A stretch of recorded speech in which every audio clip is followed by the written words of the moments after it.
बोलो भारत माता की। दम को लगे दोनों हाथ उठा के बोलो, बोलो भारत माता की,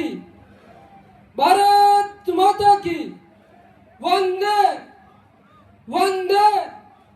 खाड़ो खाके को नया इशारा। आज माननीय मुख्यमंत्री जी के इस अभिनंदन के कार्यक्रम में खेतड़ी विधानसभा क्षेत्र से लोक लाडले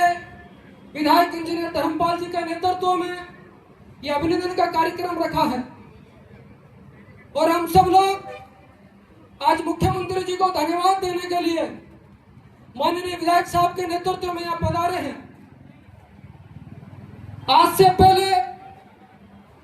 जब हम बच्चे थे सुनते थे लोगों से, एक चुनाव यहाँ होता था लोकसभा का और हर बार एक नेता जब भाषण देते थे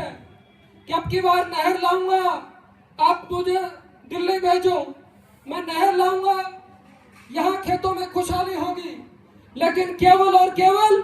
वो चुनाव के भाषणों के बाद वो कभी कागजों में नहीं था, ना कभी कोई भाषणों में दोबारा इसका ना चर्चा होती थी। और जब राजस्थान की सरकार बनी 2023 में खेतड़ी विधानसभा क्षेत्र से भी हमने पुरजोर तरीके से माननीय जनसेवक जी को भी जीता करके भेजा, तब माननीय भजनलाल जी शर्मा ने इस सूखे क्षेत्र की सुध ली, इस शेखावाटी की सुध ली और जहां किसान कौम जो धरती का सीना चीर करके सोना पैदा करती है, उस किसान कौम को एक नई ऊर्जा पैदा करने का काम किया और हरियाणा से समझौता करके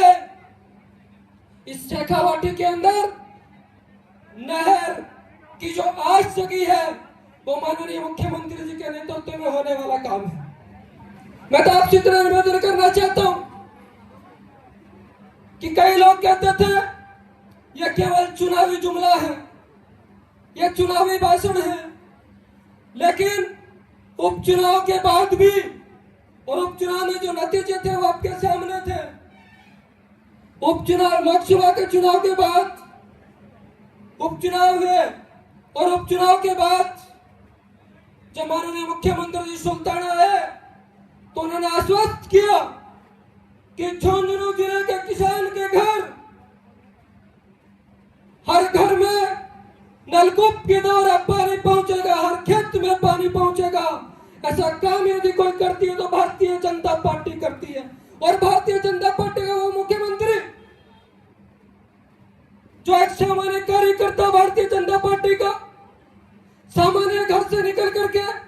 आज राजस्थान के मुख्यमंत्री की कुर्सी पर बैठे हैं। मैं तो खेतड़ी विधानसभा क्षेत्र के या मेरे पिता तुल्य बुजुर्ग नौजवान भाई बैठे, हमारे खेतड़ी विधानसभा क्षेत्र में एक चर्चा चलती थी कि इंजीनियर धर्मपाल जी गुजर को चुनाव जिताओगे तो खेतड़ी में अराजकता फैलेगी, गुंडागर्दी फैलेगी। ये लोग एक भ्रम फैलाते थे। यहाँ सभी गणमान्य लोग बैठे, जनप्रतिनिधि लोग बैठे। मैं आपसे कहना चाहता हूँ 17 महीने के अंदर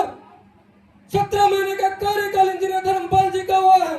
और 17 महीने के अंदर गुंडागर्दी की बात तो छोड़ो,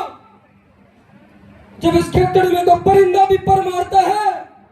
तो खेतड़ी के जनसेवक को पूछ करके पर मारता है।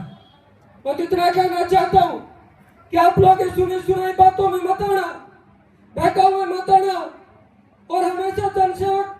इंजीनियर धर्मपाल जी को कंधे से कंधा मिला करके खड़े रहना। निश्चित तौर पर इस खेतड़ी की कायाकल्प होगी, नौजवानों को रोजगार मिलेगा और बुजुर्गों को आशीर्वाद रहेगा, तो निश्चित तौर पर एक नई दिशा मिलेगी इस खेतड़ी को। आप सब लोगों ने मुझे सुना,